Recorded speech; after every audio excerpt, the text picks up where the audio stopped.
Jangan lupa tekan butang like, butang share dan butang subscribe.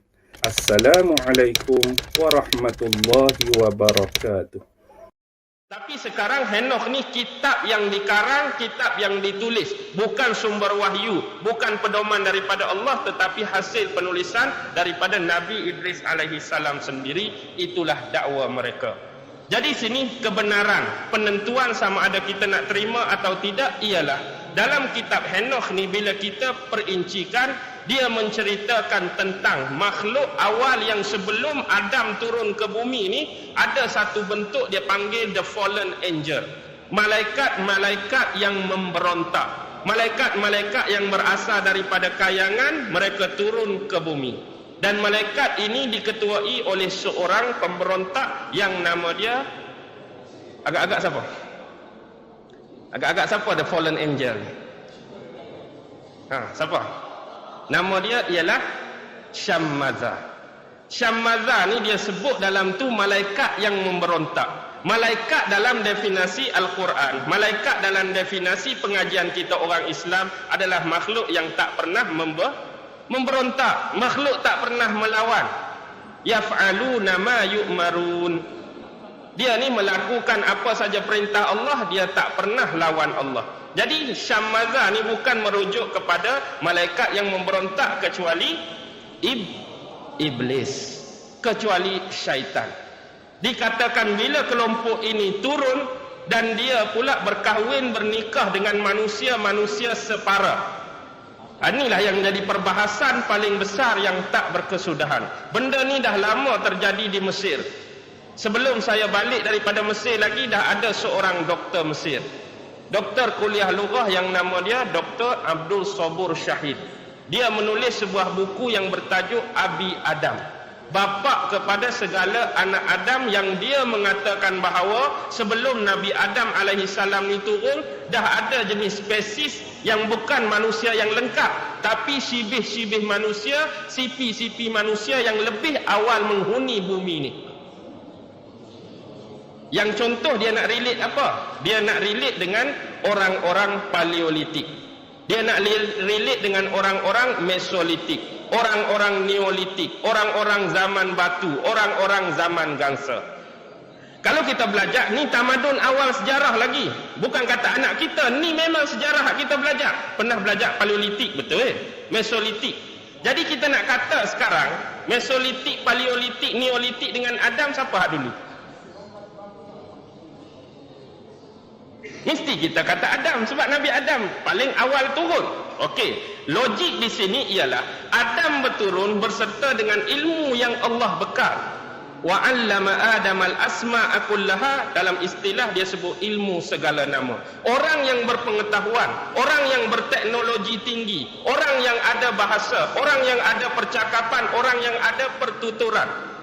Secara logik kita kata Mesolitik terkebelakang, Paleolitik terkebelakang, Neolitik terkebelakang.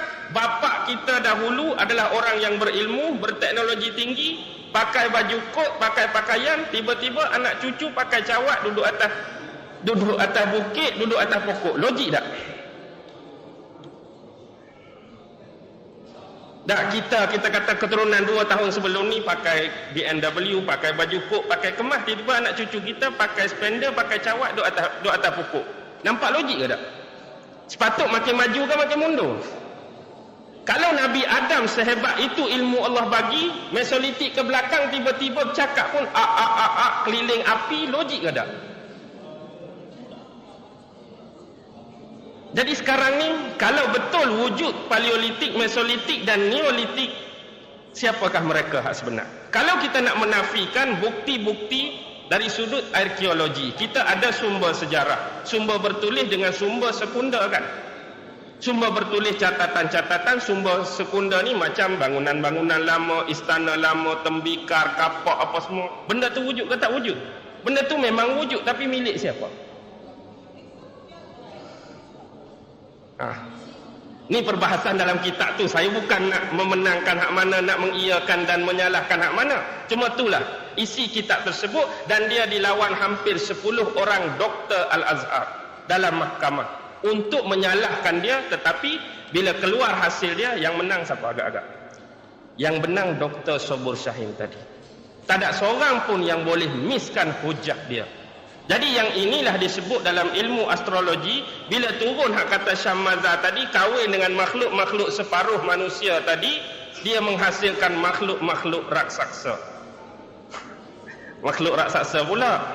Inilah yang dinamakan sebagai Nephilim, sebagai Goliath.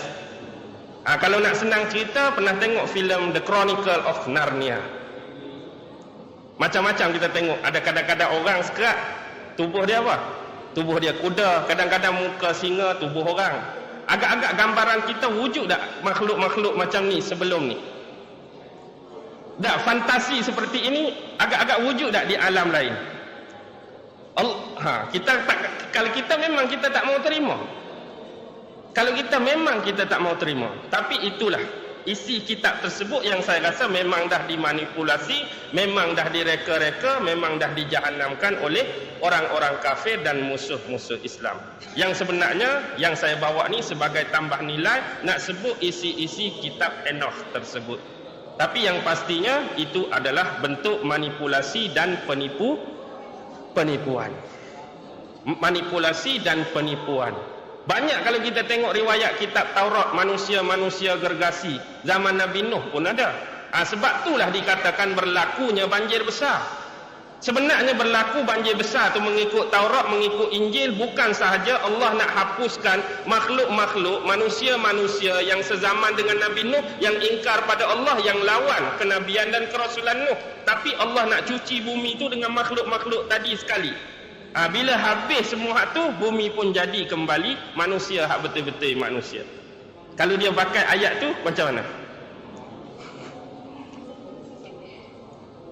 Kalau dia pakai ayat tu macam mana? Sini jadi persoalan. Otentik dan spesialnya setiap bala daripada Allah. Kalau setengah kadang-kadang orang fikir pendek tak? Dia pun kata zaman Nabi Nuh ni orang saja fikir dia sendirilah, otak logik dia.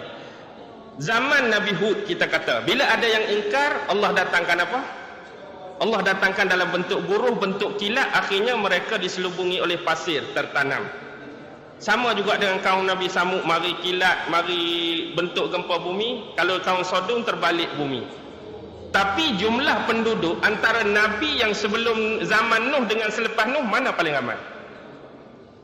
Semasa dengan Nuh ke lepas Nuh lagi ramai orang? Agak-agak mestilah selepas kan orang makin membiak. Tapi bila Allah nak uji, bila Allah nak bala, bila Allah nak bagi tu, Allah buat lagu tu je untuk mereka. Tapi Nuh hak sikit, pasal apa perlu tenggelamkan satu dunia? Tak boleh ke buat, dah orang pun ada sikit tu saja, buat kawasan tu lah, tak perlulah nak tenggelam satu dunia tu.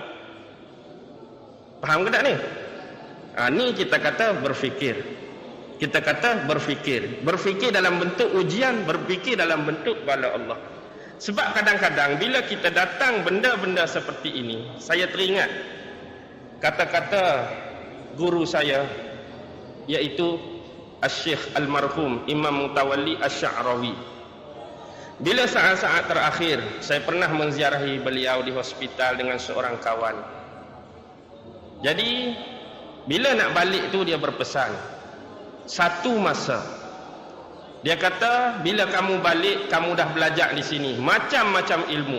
Ada kuliah usuluddinnya, ada kuliah syariahnya, ada kuliah lughahnya, ada kuliah tunya, ada kuliah adabnya, kuliah ni. Jadi macam-macam ilmu kamu boleh dapat di sini. Tetapi bila kita balik ke tempat asal kita, belum tentu yang ramai datang belajar, belum tentu yang ramai datang menuntut ni akan mengajar di Malaysia, akan mengajar di tempat kamu tu dengan jumlah yang sama. Faham maksud dia? Contoh, kita pelajar Malaysia hantar pelajar kita 7,000. Agak-agak bila balik 7,000 ni boleh mengajar semua lah? Tak mungkin, tak akan. Tapi dia kata, bila balik, hak mengajar, hak bekerja. Kita pecahkan kepada hak mengajar. Bila kita pecahkan hak mengajak, kamu kena tunggu. Akan berlaku dua keadaan, dua kondisi. Satu kumpulan, dia akan mengajak dengan cara tersendiri. Satu kumpulan akan mengajak dengan cara tersendiri. Tapi hak paling ramai ialah akan muncul kumpulan yang kedua. Saya tak faham apa maksud dia. Dia kata, bila kamu balik, kamu buka muqaddimah awal-awal kitab Imam Al-Ghazali, iaitu Al-Bidayatul apa?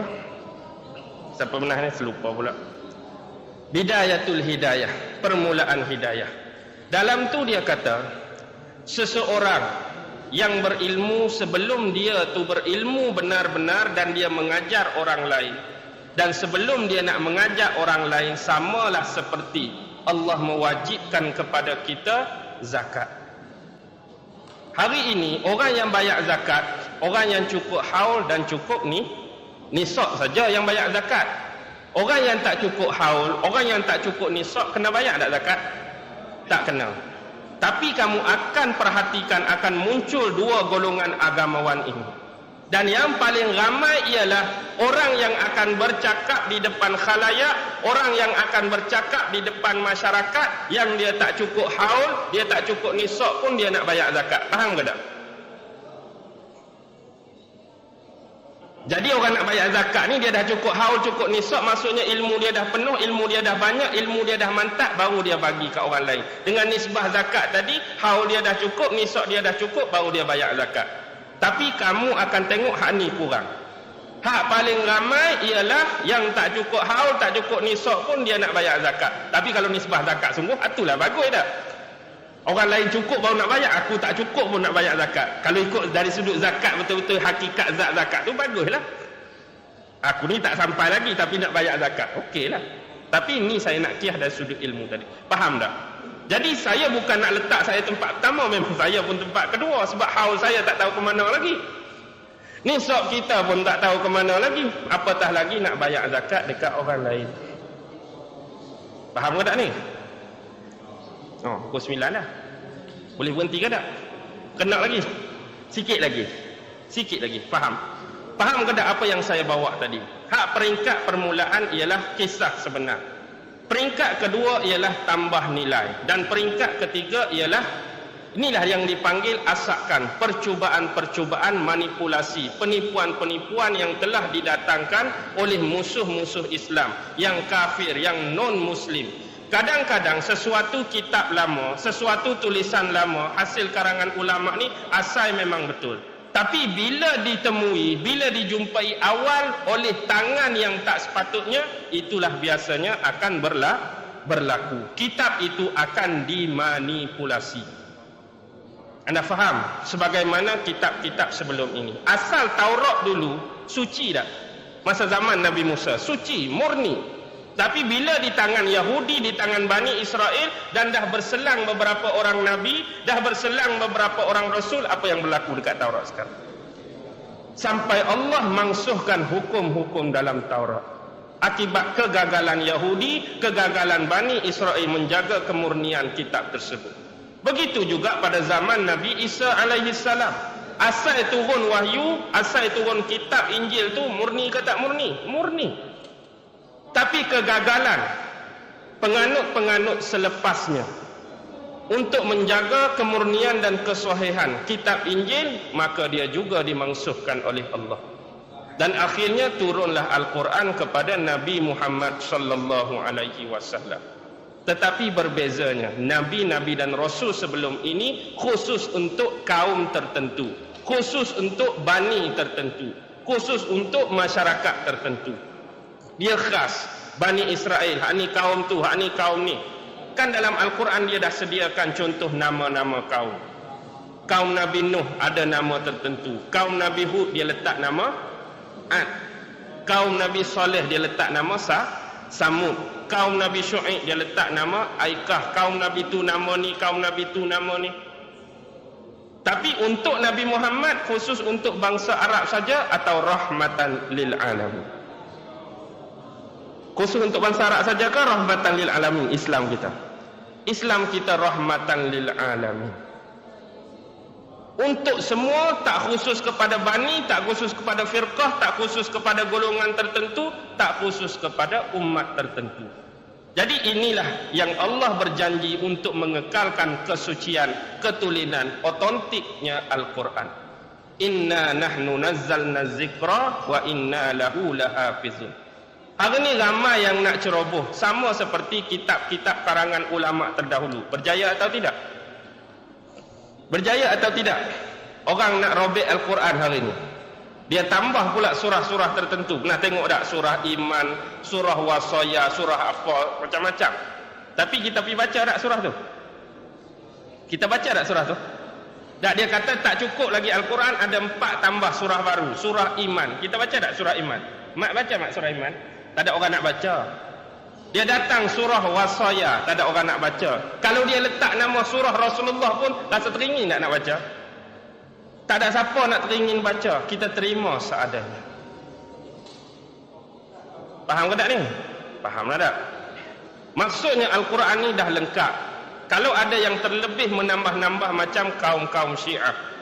Sebagai contoh, Syiah Imamiyah. Mereka mendakwa apa? Mereka mendakwa selepas kematian Nabi, selepas kewafatan Nabi, Jibril masih lagi turun bawa wahyu kepada anak dia Fatimah. Tak habis lagi bagi kat Nabi, Nabi mati dulu. Jadi banyak lagi nak turun pada Nabi, Nabi mati, Nabi wafat. Jadi Allah sambung pada anak dia Fatimah. Yang hasilnya hari ini Quran mereka 3 kali ganda, triple, lebih tebal daripada Al-Quran kita. Tapi turun pula pada Fatimah, Fatimah tak sebar pula ke orang lain tak? Patut Fatimah lah aula sebar, anak Nabi. Ali menantu dia hidup lagi, tak sebar juga. Tapi lepas pada depa tu semua mati, keturunan Nabi tu mati, baru Al-Quran tu muncul. Ini inilah dakyah-dakyah dan kalam-kalam ataupun kalimah-kalimah yang palsu. Ini jangan kita terpedaya, jangan kita terpengaruh dengan dakyah-dakyah tersebut.